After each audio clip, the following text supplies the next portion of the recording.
Welcome back to the Huddle. I hope you managed to post a decent round 10 score. There were some big performances out there, and can you believe it, Cam Smith's copped a week suspension. Before we get into the scores, be sure to comment down below and let me know how your team went, what trades you're thinking of making leading into round 11, but let's have a look at how the Huddle went for round 10. And finally, a captain who has cracked the ton. Gerbo scored 114 points, where he scored 2 tries and made 40 tackles. To that he added 30 points from hit-ups and an offload. And there was another ton in round 10. Latrell Mitchell got 103 points. That's what owners were expecting this year. He's got the potential to go huge despite looking lazy sometimes with his hit-up numbers. He set up a try, had 24 points from goals and a couple of line breaks. Both Teddy and Madison put in solid performances, and it was good to see Turbo post 78 points. Isan Masters bounced back from last week's score, and it was great to see the new recruit Mahe Fanua post 71 points. He's just increased in value by around 80k.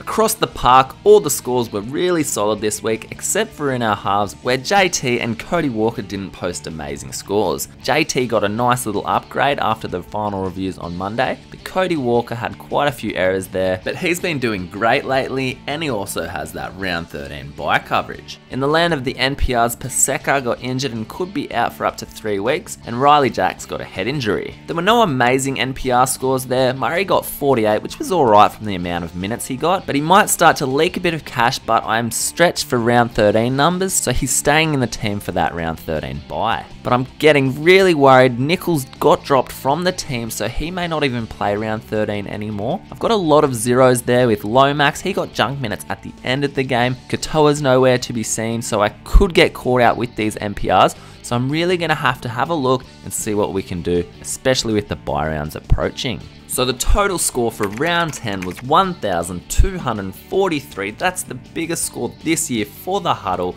It was a round 10 rank of 1,961st. So it's awesome to see a green arrow. We've moved up 1,902 places and now sit just outside the top 3,000. Having a look at the rankings, the Huddle is now around 150 points outside the top 1,000. With plenty of rounds to go, I'm hoping we can gradually make our way up there, but these bye rounds are going to be the real test. So let me know, how did your team go this week, and are you thinking of making any trades for round 11? There's a few cheapies on the horizon, and the main one is Reece Martin from the Bulldogs. He doesn't play round 13, but he has a break even of -74, so he's going to make a lot of cash, and with all the NPRs not playing in my team, I think it's probably wise to get him in. Fafita played huge minutes on the weekend, and I really want to get him in, but I am a bit worried that when Gao comes back, he could steal some of his minutes. I've got Cacao and TPJ in my front row. Like I said, I'd love to get Fafita in there and maybe bring Sam Burgess in there for more round 13 coverage. But if I bring all those guys in for round 13, I then want to have Cacao back in for round 17. So